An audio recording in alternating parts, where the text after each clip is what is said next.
જ્યાં સુધી મનના ઘોડા વેગમાં ભટકતા હોય, ઇન્દ્રિયો આપણી જ્યારે વિષય વાસનાની અંદર ખૂંટેલી હોય,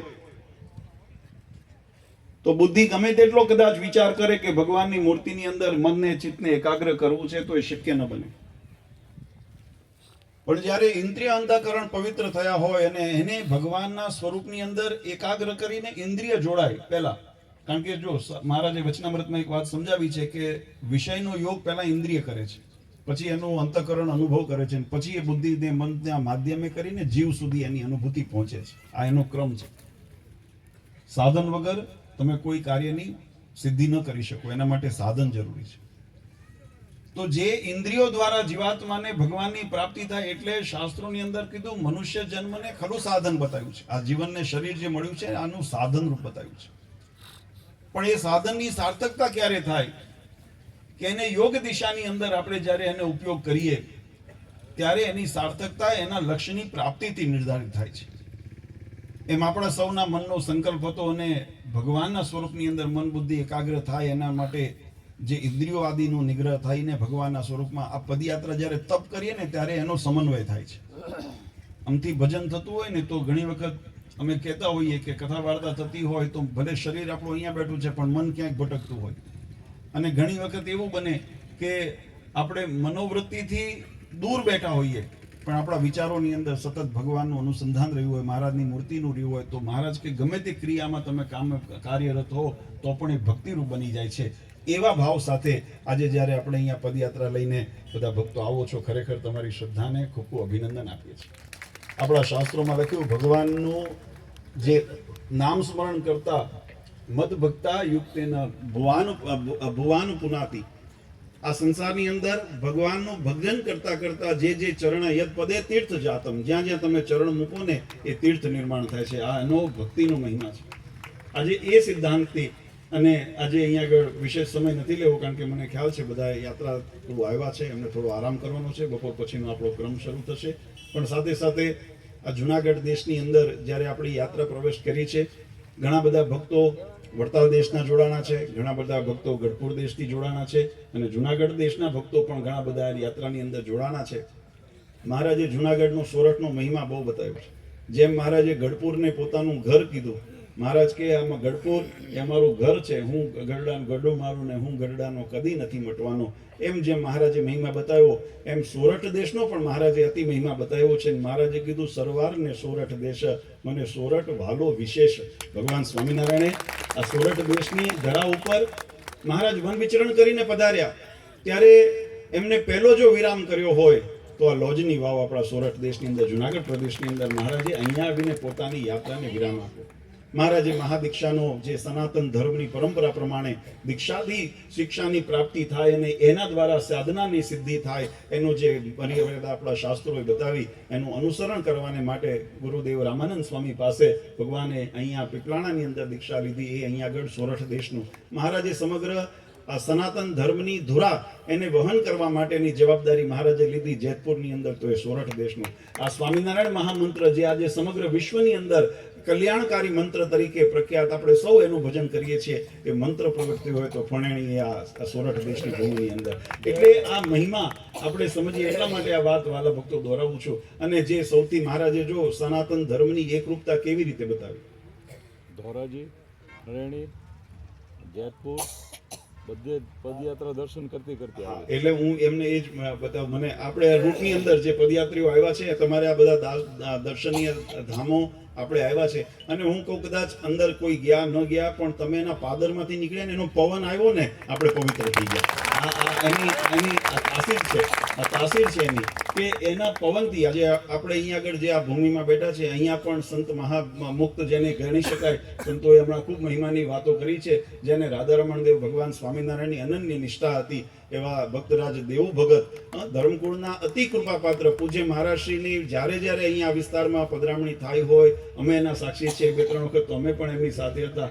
બાપુજીને પકડીને હિંડોળે બેહાડે ને એમના પગમાં બહેન પગ પકડીને બાપુજી હવે છોડવા નથી, આવો જેનો ભાવ હતો. અને એ ભાવથી જેમ વાત કરી બહુ સુંદર, આમાંથી ગુણ જે ગ્રહણ કરવા જેવું એ છે કે આટલી બધી સ્થિતિને પામ્યા છતાં પણ જે નિર્માનીપણું અને દાસત્વપણું એનું જો શ્રેષ્ઠ કોઈ ઉદાહરણ હોય તો ભક્તરાજ દેવ ભગતના જીવનની અંદરથી આપણે એમાંથી આપણે ગ્રહણ કરવા જેવું છે. એમના ભક્તો જ્યારે મળે, આજે પણ બધા અહીંયા ઘણા બધા હરિભક્તો એમના જે સાથે સમાગમ કરીને સત્સંગમાં જોડાણા, એમના મોઢે એક વાત અવશ્ય હોય, જય સ્વામિનારાયણ, જય સિયારામ.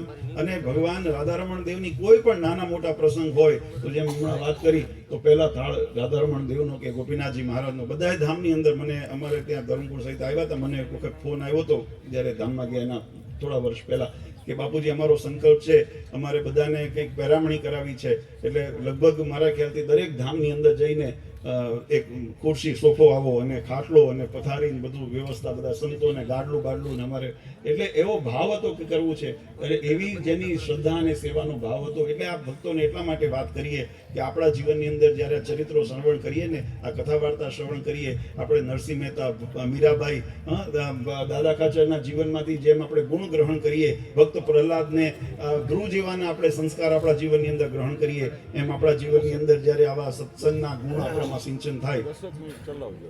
અચ્છા, લેવું છે, વાંધો નહીં. તો બધા થાક્યા નથી ને? કોઈ થાકે જ નહીં આ કોઈ. તો પહેલા તો સૌથી પહેલા અમારે એસપી સ્વામીને અભિનંદન આપીએ. એમને, કારણ કે મને બધાનો ભરોસો હતો, બધાય કદાચ હાલી જશે, એસપી સ્વામીનો મને ભરોસો નહોતો, પણ તમે તો અડધું પાર કરી દીધું. જો અડધાથી જાજુ થઈ ગયું આજે, એટલે એમને આપણે ખૂબ ખૂબ તાળીઓના નાતી વધારીએ. તો 5 મિનિટ લેવાની કીધી છે તો આપણે જરા મહારાજના મહિમાની બે વાત જીવનની અંદર ઉતારીએ. ખરેખર પુનઃ એક વખત બધાને પહેલા પદયાત્રીઓને બધાને અભિનંદન આપી દઉં. તમારી શ્રદ્ધા, સ્ત્રી ભક્તોનો વિશેષ કરીને, કારણ કે પુરુષો જેટલા છે એના કરતાં સ્ત્રી ભક્તોનો, અમે જો આ 2 દિવસ તમે પહેલા મને કીધું કે અમારી વિદેશ યાત્રા પાટોત્સવમાં અનિવાર્ય હતું, છોડાય એવું નહોતું, એટલે વાત કરી કે બધા ભક્તો જો રજા આપો, કારણ કે પહેલી તારીખો તમે નોંધાવી હતી પદયાત્રાની. અમારો પણ સંકલ્પ હતો કે શરૂથી દ્વારકા સુધી અમારે જોડાવું છે, પણ ત્યાં લંડનના આપણા મંદિરનો પહેલો પાટોત્સવ હતો. ગયા વર્ષે આપણે ત્યાં પ્રતિષ્ઠા કરી, એટલે ભક્તોનો ખૂબ વિશેષ આગ્રહ હતો, બાપુજી પહેલો પાટોત્સવ સૂનો નથી કરવો, પછી ભલે કદાચ બીજા પાટોત્સવમાં પહોંચો ન પહોંચો, પણ એમનો અતિ આગ્રહ હતો. એટલે અમે સંતોને, ભક્તોને, આયોજકોને વાત કરી કે જો તમે રાજી થઈને રજા આપો તો અમે ચોક્કસ એમને રાજી કરી આવીએ. તો 5 દિવસની મને છૂટ આપી તમારા દ્વારા, પદયાત્રા દ્વારા, એટલે અમે ત્યાં જઈને આવ્યા. પણ અમે હાજર તો હતા જ આ પ્રસંગની અંદર. જો એક તો અમારું અડધું અંગ એ હાલતું હતું જોડે પહેલા 2 દિવસ અમારા 25% 2 બાળકો જોડાણા, એટલે મારા અને આ છેલ્લા 2-3 દિવસ હું જોડાઈ છે, એટલે અમારું 100% થઈ ગયું હવે. સરેરાશ એવું થાય ને, 50% તો છૂટ આખું આવે છે. દ્વારકાથી લઈને ગરડાથી દ્વારકા સુધી હાલવાના છે, એટલે 50% પૂરું છે. બાકી અમારા થોડું અમે ટેકો આપી દઈએ એટલે થઈ જાય. પણ ખરેખર બહુ આનંદની વાત છે કે આવો સંકલ્પ થવો વાલા ભક્તો. આમ તો આપણે દર વર્ષે, તમે બધા એમાં ઘણા હરિભક્તો બીજી ત્રીજી યાત્રામાં જોડાણા છો, આપણે દર વર્ષે એક યાત્રાનું સુંદર આયોજન થાય છે.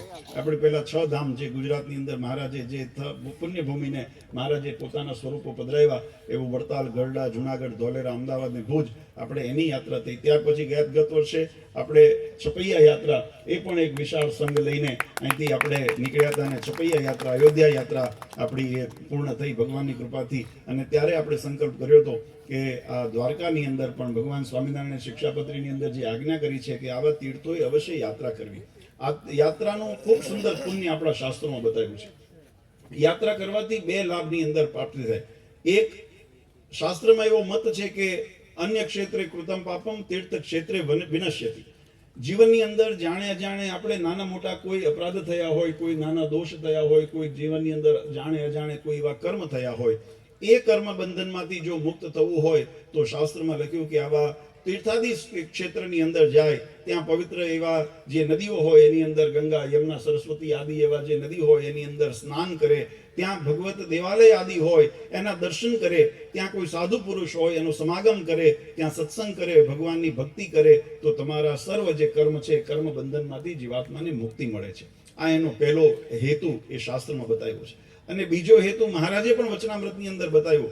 મહારાજ કહે કે એવા પવિત્ર સ્થાનોની યાત્રા કરવાથી આપણી પ્રતીતિ દ્રઢ થાય છે, આપણો વિશ્વાસ દ્રઢ થાય છે.